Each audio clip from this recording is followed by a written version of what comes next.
Olá, queridos amigos telespectadores da Rede Século XXI. Está começando o programa Eclésia. Eu sou o diácono Eric Módulo. Com muita alegria, nesse horário, a gente se encontra para conversar sobre algum assunto relacionado à doutrina da Igreja Católica. O programa Eclésia é um programa de catequese. Aos domingos, 19 horas, nosso programa está sendo exibido agora. Divulgue esse novo horário para todos os seus amigos telespectadores, nossos amigos telespectadores, seus amigos que curtem o programa Eclésia, que gostam de assistir esse tipo de programa, onde a gente discute um assunto relacionado à doutrina, história da igreja. Como eu disse, é um programa de catequese. Ao meu lado, mais uma vez, o Padre Guido Motinelli. Boa noite, bem-vindo, Padre Guido. Boa noite, Eric. Boa noite, prezados amigos telespectadores. Sempre estamos aqui à vossa disposição. Como é importante acreditar naquele antigo e sempre válido provérbio que afirma que o amor aumenta através do conhecimento. Quanto mais se conhece, mais se ama. E isso é válido também diante do patrimônio que nós temos da nossa fé, da doutrina, do catecismo, do conhecimento da vida da Igreja. Portanto, é um programa que alcança o seu objetivo na medida como nós ficamos, digamos assim, admirados pela riqueza do seu conteúdo e, ao mesmo tempo, não podemos ficar indiferentes. Este conteúdo nos leva a agir seguindo de perto o nosso grande mestre Jesus. É verdade, Padre Guido. Bom, o tema do programa de hoje, nós vamos falar sobre a importância do advento no calendário litúrgico, no ano litúrgico. Semana passada, domingo passado, foi a festa de Cristo Rei, né, onde se encerra um ano litúrgico. Vamos dizer assim que nós estamos no ano novo litúrgico, no relógio do calendário litúrgico. E agora já entramos, então, no período conhecido como Advento. A partir, então, desse domingo, você pode reparar que nas igrejas já começa a gente ver algumas diferenças. Por exemplo, o roxo, começa a aparecer alguns símbolos ligados ao Natal, a árvore de Natal, o presépio. A gente vai falar sobre alguns desses símbolos durante o programa. Mas vamos entender, logo do começo dessa história, quero perguntar aqui para o Padre Guido, queria que o senhor nos explicasse, Padre Guido, o que significa o Advento? Que tempo é esse? Certo. A palavra Advento é uma palavra de origem grega, significa expectativa de uma chegada. Certo. Para a Igreja, o ano litúrgico não inicia com o dia 1º de janeiro, mas inicia com um período de preparação para a chegada do nosso Salvador. Exatamente o período de Advento, que antigamente era formado por 6 semanas, como até hoje continua, por exemplo, quando se fala da Páscoa, tem 6 semanas da Quaresma, preparação. O Advento é um período de preparação que antecede a chegada do nosso Salvador, de Jesus, exatamente no dia 25 de dezembro, formado por 4 semanas completas. Certo. Foi já no ano 380, através do Sínodo de Saragossa, na Espanha, que os bispos acharam por bem estabelecer este período de preparação para acolher melhor o nosso Salvador.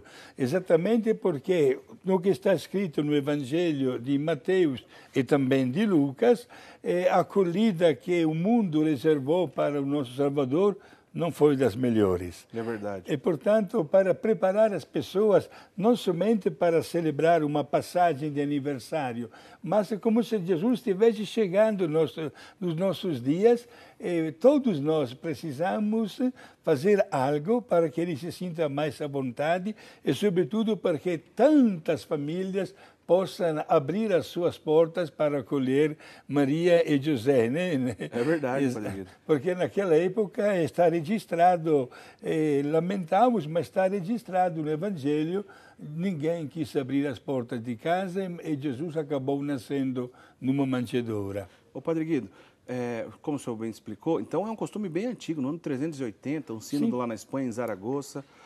Começou então essa tradição de botar no calendário litúrgico um período, né, de expectativa, de espera, antes do Natal. Oficialmente, o tempo do Advento se encerra com a chegada do Natal, no dia 24 para o dia 25? Sim, exato. Naquela noite santa, entramos no período de Natal, certo, né, que vai do nascimento e comemora também a antiga festa da circuncisão de Jesus, certo, e termina com os presentes dos Reis Magos. Certo? Depois, liturgicamente falando, há, digamos assim, como um pulo de quase 30 anos. Né? E, de repente, Jesus se apresenta adulto e recebe o batismo da parte de São João Batista, iniciando assim o seu ministério público.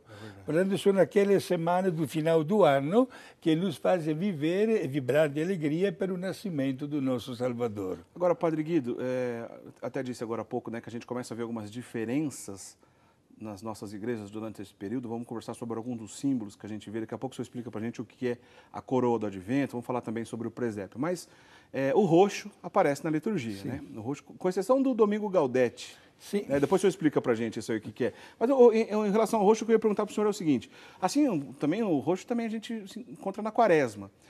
O tempo do advento, com esse clima na liturgia e tudo mais, é um tempo de tristeza ou não? Que chegada é essa que a gente está aguardando? Agora, a expectativa para a chegada de uma qualquer pessoa gera única e exclusivamente alegria. Certo. Okay. No caso específico de Jesus, não gera tristeza, gera, claro, tanta alegria, mas ao mesmo tempo a igreja coloca uma pergunta na nossa frente. Por que está chegando Jesus? Por que ele veio no mundo? Porque as coisas que estavam acontecendo no mundo não batiam com o projeto de Deus. Certo. A humanidade acabava afastando-se cada vez mais. Na história registrada no Antigo Testamento, nós notamos centenas e centenas de grandes santos que Deus mandou no mundo, profetas, juízes, pessoas que suplicavam no povo, gente, não é por aí, vamos mudar um pouquinho o nosso caminho. Mas a indiferença reinava, né? E muitos profetas acabaram, inclusive, mortos de uma maneira violenta. Mas a grande bondade e a grande misericórdia, se assinou muito bem que domingo passado terminou, né, o ano litúrgico com a festa de Cristo Rei, e o Papa encerrou, fechou a porta santa, né? Terminou também o ano da misericórdia, do jubileu, exato. A grande misericórdia de Deus fez com que enviasse o presente mais bonito que podia para a humanidade, o seu mesmo Filho. Por isso, gera alegria a chegada e nós nos preparamos, mas ao mesmo tempo nos questiona. Por que está vindo? Porque o povo não se comportava, e até hoje é a mesma coisa, né? Não se comporta bem. Por isso que a cor roxa é a cor da penitência. A melhor maneira de comemorar a vinda de Jesus não é aquela de fazer uma troca de presentes, inaugurar uma roupa nova, um prato diferente na mesa, etc. Mas a mudança da nossa vida. Isto é, fazer com que sejamos todos nós capazes de modificar um pouquinho a estrutura da nossa vida espiritual para o melhor. Certo. E não esqueçamos, Eric, né, falaremos do presépio, né? Não esqueçamos que se de um lado Jesus recebeu a visita dos pastores, que estão no presépio, não esqueçamos que o rei Herodes irá matar depois todos os meninos de 2 aninhos para baixo, pensando de incluir também no mesmo Jesus. E esta situação se realiza de uma maneira concreta também nos dias de hoje, quando talvez o consumismo pega o lugar da vida cristã. É verdade, é um problema, isso é um perigo, né? É claro que ganhar um presente não tem nada demais. Você ficar contente com um presente que ganhou, uma roupa nova, não tem nenhum problema. Agora, a importância que se dá a isso, né?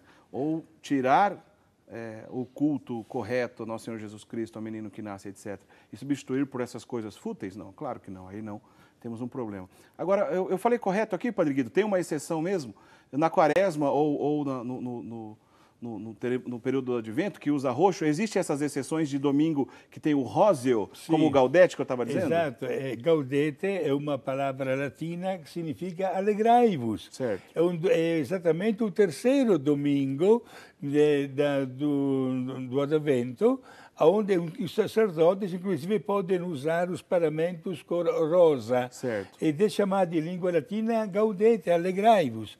E já passando para o período que antecede a Páscoa, período da Quaresma, no quarto domingo da Quaresma, é chamado o domingo letare. Letare, em língua latina, também significa alegrai-vos, porque a vossa redenção está próxima diante do sacrifício de Cristo, que irá, inclusive, vencer a mesma morte com a sua vitória triunfal, com a sua gloriosa ressurreição.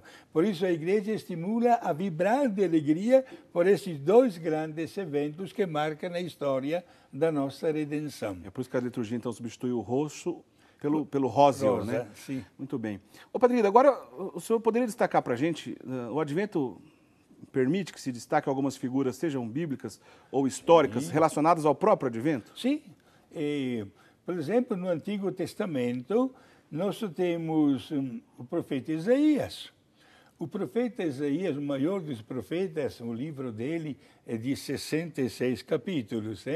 Porém, já no capítulo 7, olha que o profeta Isaías viveu mais de 600 anos antes de Cristo, ele já profetiza que uma virgem irá ganhar um bebê. Certo. Nossa Senhora, capítulo 7, versículo 14. Depois ele, no capítulo 53, narra do sofrimento íntimo de Jesus e também físico, entre aspas, toda aquela narração do sofrimento dele, de Jesus, é relatado na Sexta-feira Santa, na liturgia da Sexta-feira Santa. Certo. E no capítulo 62 e 66 já anuncia a vitória total de Cristo. Portanto, o grande profeta Isaías é citado como uma pessoa bíblica que anuncia o mistério mais importante da história, que é da redenção através da presença do Deus homem junto conosco. O livro de Isaías, Padre Guido, só abrindo um parênteses aqui rapidinho, como o senhor está dizendo que tem tudo a ver com a gente está conversando aqui sobre o Advento, o livro de Isaías, é possível afirmar que tudo que está escrito no livro dele foi o próprio Isaías que escreveu ou outras pessoas colaboraram, Padre Guido? Eu estava quase a pensar, vai ver que ele que vai me fazer essa pergunta. Tem razão. É porque se trata talvez até de 3 profetas com o mesmo nome. Inclusive, me parece que é a Bíblia de Jerusalém que apresenta Isaías 1, Isaías 2 e Isaías 3, né? Porém, sendo que tem o mesmo nome, e, digamos assim, não há nenhuma contradição, mas apresenta quase que uma sequência lógica dos valores da profecia, formam o livro de Isaías. Certo. Certo. Interessante a gente aprender esses detalhes, ainda mais o Padre Guido, que é doutor em Bíblia. É claro que eu sempre gosto de fazer perguntas bíblicas para que a gente aprenda um pouco mais. Agora, não tem como falar de anúncio, chegada, expectativa do Messias sem lembrar a figura de João Batista, né, Padre Guido? Exato, o precursor de Jesus. Aliás, bela a sua pergunta, até quando o arcanjo Gabriel anuncia a Nossa Senhora o mistério da encarnação, e Maria responde dizendo de ser a serva de Deus, eis que antes de ir embora o arcanjo lhe diz, olha como a tua parenta é idosa e estéril, já está no 6º mês de gravidez, porque nada é impossível. Vai ajudá-la. Impossível para Deus, né? Portanto, Maria vai lá e assiste Isabel na hora do parto de João Batista. Este bebê recebe a vocação da parte de Deus de preparar o ambiente para a chegada de Jesus, não a chegada natural, mas um Jesus já adulto. Com 30 anos de idade, entre aspas, ele passou todo este tempo no deserto, se alimentava do que encontrava por aí, trajando até pele de animais, né? E gritava, gente, convertei-vos, crede no Evangelho. A um certo ponto, ele entrando na sociedade, João Batista começa a dizer, olha que entre vocês há uma pessoa diante da qual eu não sou digno nem de desamarrar o nó da sandália. E esta pessoa é Jesus, inclusive será ele que vai batizar Jesus nas águas do Rio Jordão. Por isso o grande profeta João Batista encerra, digamos assim, a sequência dos profetas de grande destaque do Antigo Testamento, porque ele nasceu somente 6 meses antes de Jesus, e a partir da apresentação de Jesus, ele começa, digamos assim, a colocar-se no seu retiro de vida, mas sempre com aquela, digamos assim, inteligência e seriedade profissional, a tal ponto que, diante até do mesmo rei Herodes, ele vai lhe dizer: olha, você não pode continuar vivendo assim.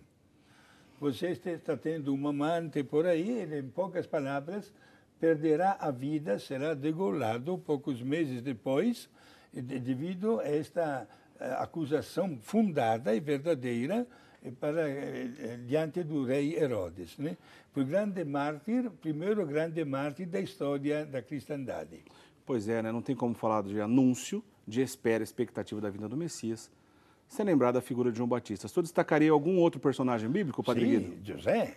São José. São José, exato. É interessante de destacar José, porque José é descendente de Davi. Me explico melhor. O imperador de Roma, que havia conquistado a Palestina, fez questão de fazer um recenseamento. Queria, em poucas palavras, saber quantas pessoas pertencem ao Império Romano. E todo mundo devia recadastrar-se. Sendo que José era descendente de Davi e Davi nasceu em Belém, por isso ele se deslocou de Nazaré, da Galileia, até Belém. Belém ficava a 8 quilômetros de distância de Jerusalém. Hoje está dentro da grande Jerusalém, né?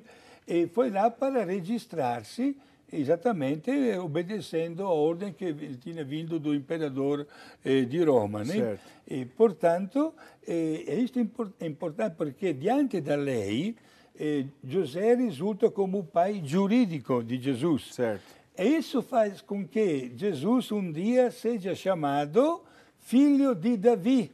Então, o título que Jesus é chamado de filho de Davi se deve pela sua relação com o seu pai adotivo, Exato. São José. Porque, minha gente, a palavra filho, em aramaico, não significa somente como nós falamos filho.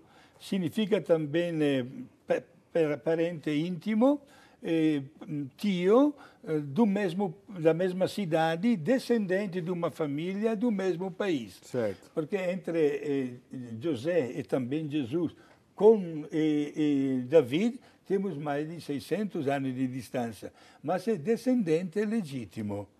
Ed é muito importante esta colocação, né, que vem da parte de José. Quem coloca este grande destaque é Mateus. Lucas fala mais de Maria, certo, ao passo que Mateus fala mais de José. Alguém poderia perguntar: padre, e os outros dois evangelistas, Marcos e João? Os outros dois evangelistas, prezados amigos telespectadores, não apresentam Jesus menino. Não contam nada da história do nascimento, mas apresentam Jesus adulto, com 30 anos de idade, quando Jesus inicia o seu ministério público. Interessante isso, né, Padre? E mais ainda, seja Mateus, como também Lucas, que falam da infância de Jesus, falam somente até a idade de 12 anos. Dos 12 anos até os 30, há um silêncio geral nos 4 evangelhos. Não sabemos mesmo nada.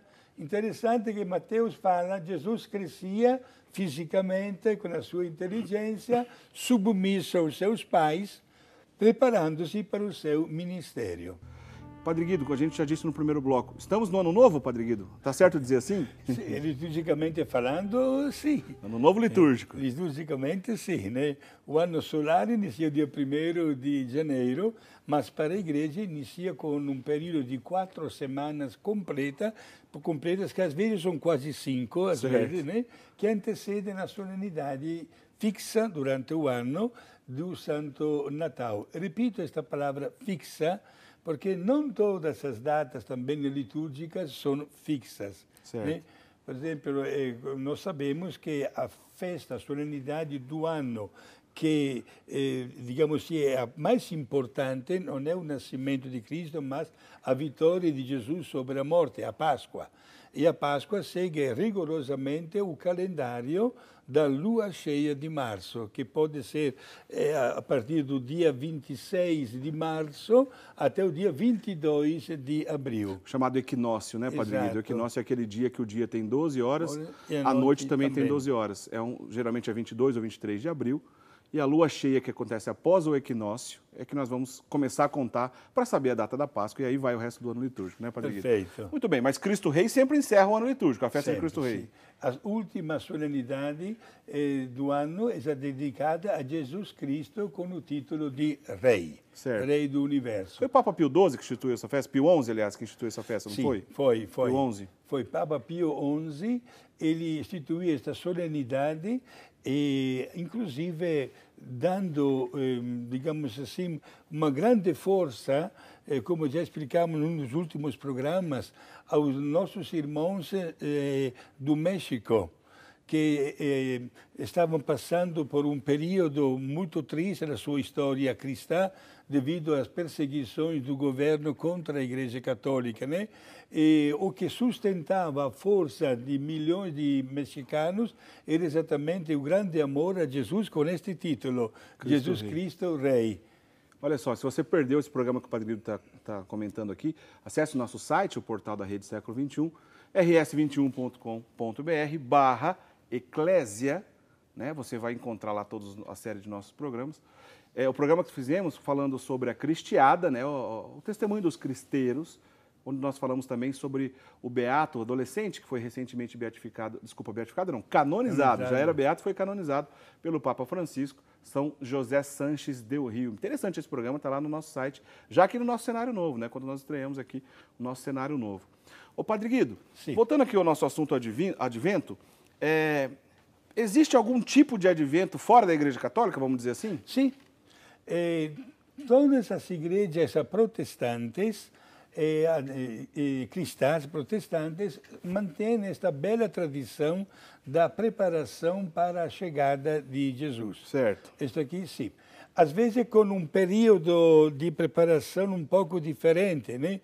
Por exemplo, em Milão, na minha diocese, sua terra natal. Exato, onde se segue o rito ambrosiano, as semanas que antecedem o Natal, semana de Advento, não são 4, mas 6. 6 semanas de Advento e 6 semanas também de Quaresma. Certo? E várias religiões fazem questão de dar as boas-vindas ao nosso Salvador. Isso, digamos assim, é um fato muito, muito positivo que une, inclusive, os cristãos do mundo inteiro. Bom, como o programa Eclésia é um programa de catequese, um programa de doutrina católica, apesar de a gente passar por um assunto aqui protestante, o Padre Guido comentou aqui do rito ambrosiano, só para ficar bem claro. Dentro do rito latino, né, o rito latino ou romano, nós encontramos algumas divisões dentro do rito latino.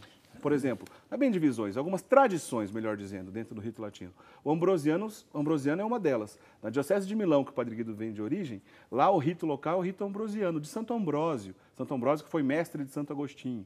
Então lá se celebra no rito ambrosiano e tem algumas peculiaridades esse rito. Tem outros ritos latinos também, por exemplo, dentro dos cartuchos tem um rito próprio, na Diocese de Braga, em Portugal, tem um rito bracarense e assim por diante. Tem algumas divisões e tradições respeitadas dentro do rito latino. Isso não tem nada a ver com os ritos orientais, que já comentamos aqui em diversas oportunidades. Existem muitas outras tradições orientais e vários tipos de ritos. Tudo isso é Igreja Católica, né? A riqueza da nossa igreja. Agora, a Diocese de origem do Padre Guido, Milão, o rito é o ambrosiano, tá certo, Padre Guido? Exato, sim. E a gente se comemora da mesma maneira, com a mesma espiritualidade, com o mesmo amor, em plena sintonia com o clima que leva a considerar a alegria que é gerada na hora do nascimento de qualquer criança no mundo. Imaginamos diante desta criança que é o nosso Salvador, né? Por isso, um clima de festa, um clima de emoções e o clima de Natal que caracteriza, né? Com um pormenor, talvez, que tem o seu grande valor. Nós estamos aqui no Brasil e coincide com a estação do verão, praticamente o Natal. Ao passo que no hemisfério norte coincide com o inverno. E o clima do inverno faz com que essa solenidade seja muito mais ainda vivida, porque ninguém está na rua. A beleza, por exemplo, da família que se reúne. Ninguém viaja, porque estamos, às vezes, com a temperatura até muito rigorosa, até debaixo de zero. Por isso que é uma alegria, digamos assim, através da qual a família vive o seu carisma, contando com a presença de todos os seus membros. Interessante, muito legal isso, né? A gente vivenciar esse clima, que o Advento já vem claro, né? A expectativa do Natal, e tudo isso vem à tona, é bonito.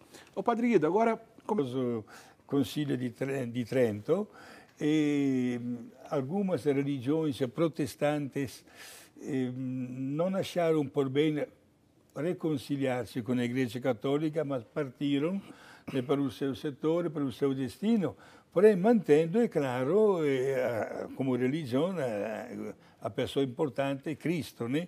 Agora, sabendo que na tradição católica existia o presépio, partiram para uma outra iniciativa do Natal, a árvore. Estamos na Alemanha, chamado de Tannenbaum. O cipreste, que é uma árvore sempre verde, que enfrenta também as temperaturas muito rigorosas, mesmo a neve ou o gelo, mas permanece sempre verde.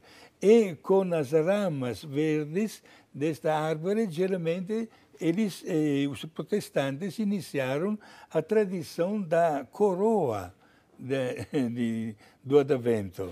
Então, bom, vamos por partes aí. A árvore de Natal tem lá sua relação com o protestantismo. Sim. Eles não queriam admitir, por exemplo, o uso do presépio, que já a gente vai falar sobre isso. Certo. E acabaram tendo a árvore de Natal. Claro, a piedade popular hoje está bem inserido. Qualquer casa de católico tem árvore de Natal. Não tem nada de errado nisso, né, Padre Guido? Não tem nada de errado. É bom deixar bem claro que não é de uma origem litúrgica estabelecida pela Igreja. Né? São todas formas que nós aceitamos, né, de comemorar um evento, sem dúvida, muito extraordinário. Né? E aí acabou surgindo a tal da coroa do Advento. A coroa do Advento, exato, que era colocada nas portas das casas, com estas ramas verdes, porque o verde não é somente a cor da esperança, é também a cor da vida. Certo. Da vida, né? Isto é, a vida que Jesus vem instaurar no mundo é uma vida eterna, sempre verde, digamos assim, né? E nasceu a tradição de acompanhar com a coroa também os 4 domingos do Advento. Então pode ser que tenha relação também com a tal da guirlanda, a coroa do Advento, porque a guirlanda também tem aquele símbolo de uma coisa que começa e não tem fim, que é um ciclo que vai se renovando. Sim. A árvore verde que simboliza a vida. Agora, a coroa do Advento não é a mesma coisa que a guirlanda. A gente tem uma imagem da coroa do Advento aí, diretor? Se tiver, coloca pra gente. Tá aí, ó, pra gente ilustrar. Tem lá o verde, né? Exato. 4 velas. 4 velas. Pode notar, Eric, que tem 4 cores diferentes. Por quê, né? Padre Guido? Exato. E são várias tradições também. Certo. A primeira cor que é da vela roxa, que se acende no primeiro domingo de Advento. Certo. Roxa é a cor da penitência, né, do mal que se cria no mundo, do pecado que triunfou, etc. Né? Se acende depois. A segunda vela, que se acende no segundo domingo, é a cor verde. Certo. Verde, que é exatamente a cor da esperança, para dizer que vai existir uma luz no final do túnel. Certo. A terceira vela é cor rosa, em sintonia com os paramentos do Padre. Nós falamos agora há pouco do Gaudete. Exato, Domingo Gaudete. Domingo Gaudete. Sim, que significa a alegria da festa quase que imediata. Certo. E a quarta vela, branca, cor branco, significa a luz dos profetas que ao longo dos séculos anunciaram a chegada do Salvador. Ô, Padre Guido, mas eu já vi em outras oportunidades 3 velas roxas, Sim, uma rosa, lembrando o Gaudete, ou tudo branco ou tudo roxo. Sim. Isso tem a ver com a liturgia ou é apenas a piedade popular, Padre Guido? É piedade popular. Certo. Não está marcado em nenhuma página litúrgica a instalação de uma coroa com as velas. Apesar, é uma coisa bela, faço também eu na minha igreja, né? Sim. Ao lado do altar, bem no começo da missa, tem até um rito para acender, explicando aos fiéis o significado. Porém, não tem, digamos, uma forma ritual gravada pelo magistério da igreja a ser observada no mundo inteiro. Agora, eu notei também em algumas igrejas, tem as 4 velas roxas também. Outras 4 velas brancas. Não tem problema, qualquer uma delas não tem pode problema. ser. Porém, é bom preparar os fiéis, explicando o significado, para que os fiéis possam saber conjugar a expectativa com um gesto concreto, certo. não ficarem indiferentes, sabendo que Jesus, meus amigos, gostaria muito de encontrar um ambiente bem melhor de 2000 anos atrás. Certo. É porque, inclusive, adianto que o período de Natal é marcado também pela generosidade de tantas pessoas, todas as paróquias que se organizam para preparar cestas básicas para famílias que necessitam. É como é importante doar um brinquedo, mesmo usado, mesmo com um pequeno defeito, para dar uma alegria a uma criança, por exemplo, né? E olha, a gente só às vezes abrir um pouquinho os armários dos nossos quartos, que encontramos tantas coisas que pode, para nós, talvez é de supérfluo, ou porque passou de moda, ou porque crescemos, ou etc. Mas há tantas pessoas que podem usar. Por isso, o gesto de Natal é muito esperado por milhares e milhares de famílias carentes. Aproveitamos para dizer, gente, sejamos todos generosos.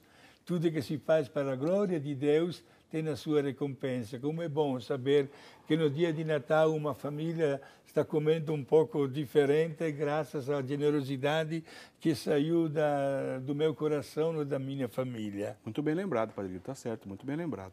Bom, falamos de advento, símbolos do advento, a coroa do advento, a árvore de Natal, está tudo relacionado, mas é nesse período também, Padre Guido, que as pessoas costumam montar os seus presépios. Sim. Já dizemos sobre isso, é uma história até famosa, talvez muita gente saiba. Mas conta pra gente, Padre Guido, de onde nasceu essa tradição?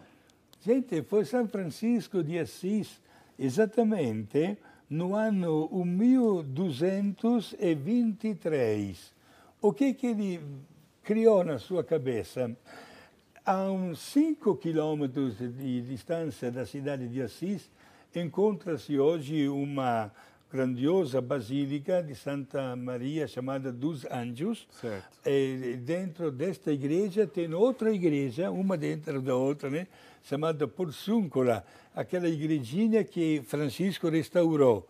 E ao lado desta igrejinha tem, inclusive, o quarto onde Francisco de Assis veio falecer. Certo. E daí tem o convento, o primeiro convento que ele mesmo construiu. Não esquecendo, né, que quando Francisco de Assis veio falecer, já havia 2000 monges franciscanos. Puxa vida. Veja só, numa das salas do convento, Francisco ideou de construir o primeiro presépio. Portanto, ele convidou alguns colonos que moravam perto do convento e fez um presépio ao vivo. Um casal que tinha o bebezinho, colocou lá tipo de uma manjedoura. Improvisou alguns atores ali. Sim, olha só. E pronto, e os fiéis, naquela noite, os fiéis foram como que em procissão na frente desta sala. Não existia energia elétrica, mas com a luz de algumas tochas por aí. E olha, louvaram a Deus pela chegada de Jesus.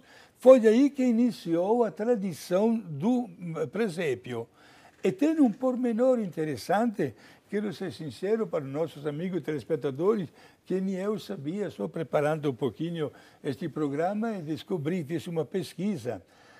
Um monge franciscano, que é o biógrafo da vida de São Francisco, não lembro agora o nome, no ano 1229, isto é, 6 anos depois que aconteceu este episódio, ele relatou de ter participado àquela encenação, né, do presépio, e de repente todo o povo que estava presente viu o menino Jesus verdadeiro no colo de Francisco de Assis. Quer dizer, um sinal milagroso. Muito milagroso, exato.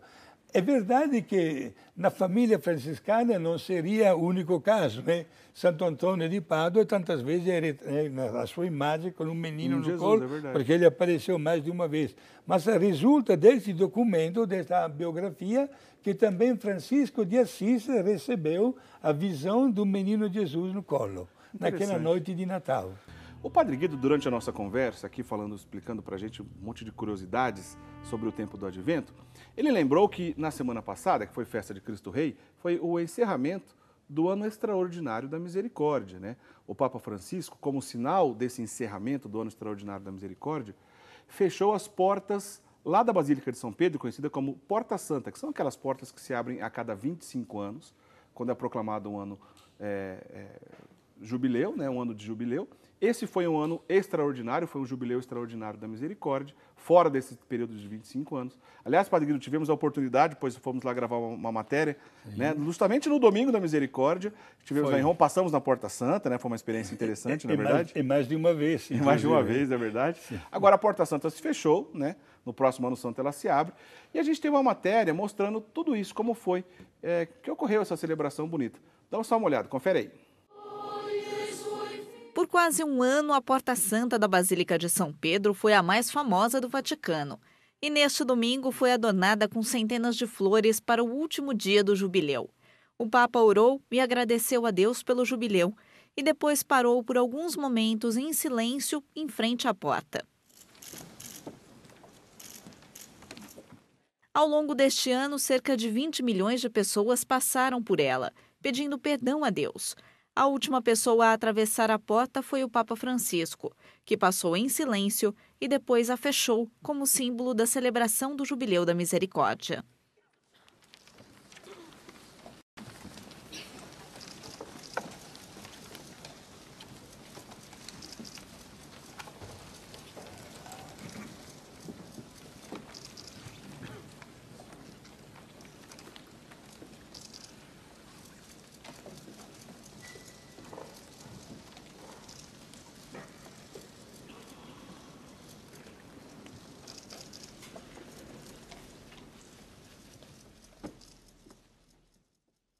Depois começou a missa na Praça de São Pedro, diante de dezenas de milhares de peregrinos.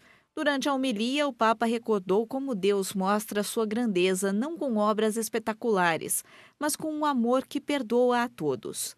Sarebbe però poca cosa credere che Gesù è Re dell'universo e centro della storia senza farlo diventare Signore della nostra vita.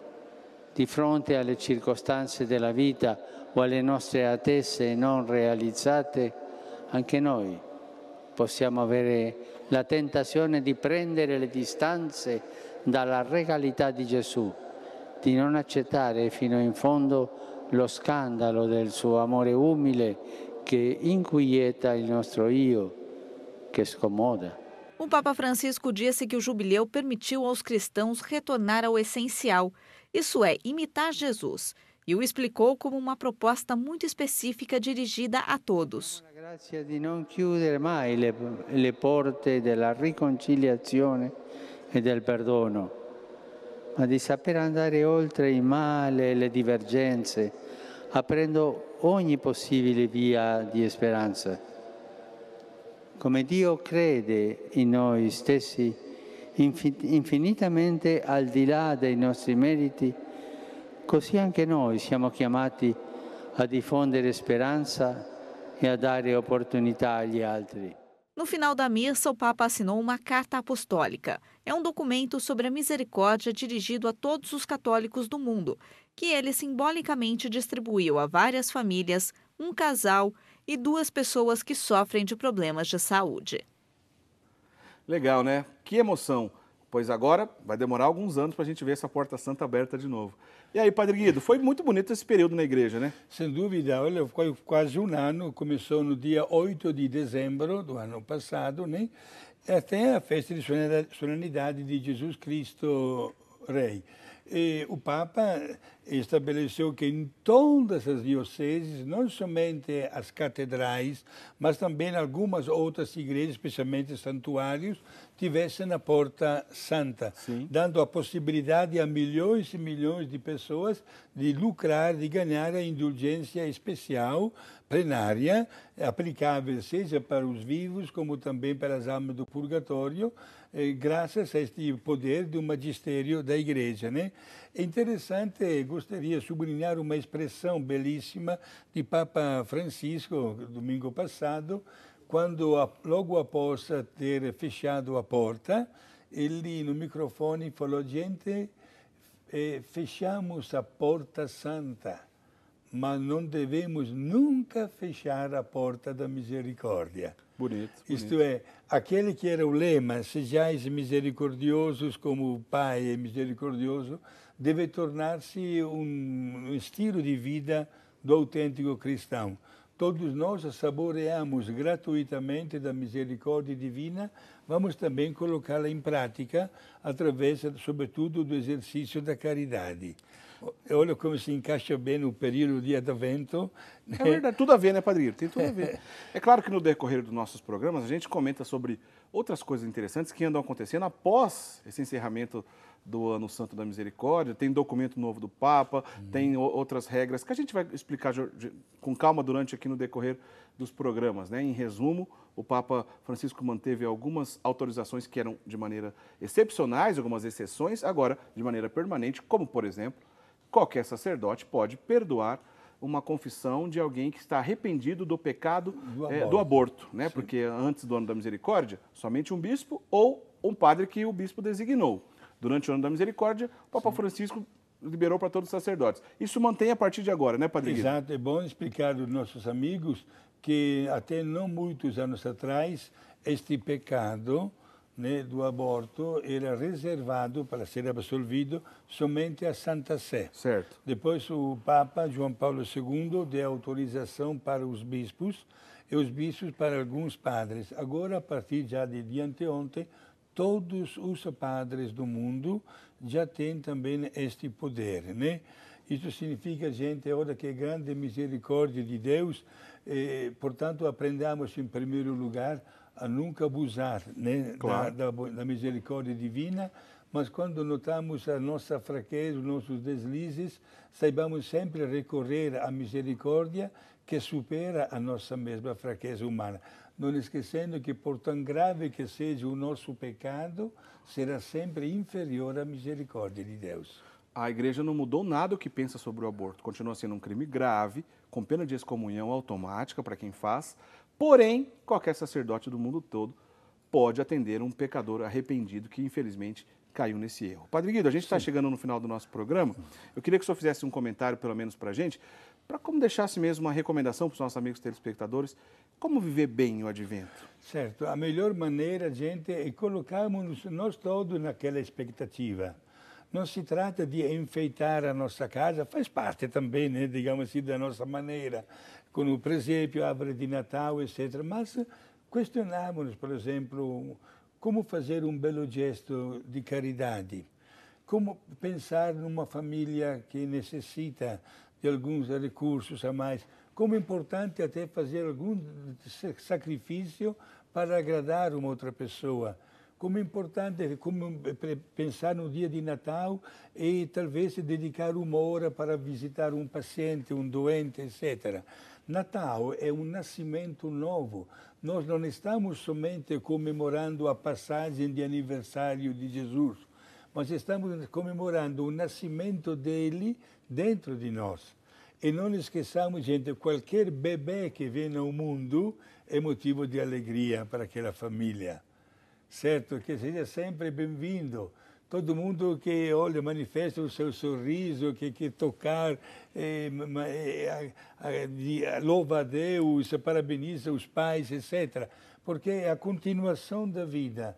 façamos de tudo para que Jesus reine dentro de nós. Portanto, digamos assim, um aconselhamento: não façamos do Natal uma jornada de consumismo, porque estaríamos perdendo o significado. Infelizmente, tantas vezes se encontra só a expressão do comércio, do consumo, uma música bonita, mas Jesus continua sendo o desconhecido. E se chegasse de verdade nesses dias, nasceria mais uma vez numa manjedoura, né? Procuremos acolher, para o contrário, o nosso Salvador, sobretudo através de nós também da misericórdia que aprendemos da parte de Deus e que devemos também nós pôr em prática. Muito bem, Padre Guido. O senhor encerra para a gente dando a bênção, por gentileza? Sim. E nessa bênção, se o senhor puder, para que a gente encerre esse momento, que seja uma bênção também de incentivo, porque, de certa forma, o tempo do Advento também tem seu caráter missionário, né? Sem dúvida, né? Somos nós portadores do anúncio da chegada de Salvador. Portanto, gente, nestas 4 semanas, olha que todas as paróquias programam as confissões. Vamos fazer uma bela confissão sacramental, de maneira que vamos receber a chegada de Jesus, né, com o coração limpo. Façamos de tudo para que Jesus renasça de verdade no coração de cada um de nós, né? É verdade. Quero dar um abraço especial para o Duarte e Dona Carla de Passos, para o seu Pedro e Dona Maria Lúcia Oliveira, aqui de Valinhos, e também para o senhor Adalberto Gambolonga e família de Criciúma, que não perdem nenhum dos nossos programas. Para todos vocês, meus amigos, vamos iniciar bem neste período de preparação da chegada do nosso Salvador e tenhamos sempre a sua presença dentro do nosso coração. A bênção de Deus Pai, Filho e Espírito Santo. Amém. Obrigado. Padre Guido, se o senhor pudesse resumir em uma palavra, sim, como uma atitude concreta que todos possam vivenciar durante o Advento, o que o senhor diria? Um belíssimo gesto de caridade. Gente, façamos porque é a caridade que cobre uma multidão dos nossos limites e dos nossos pecados.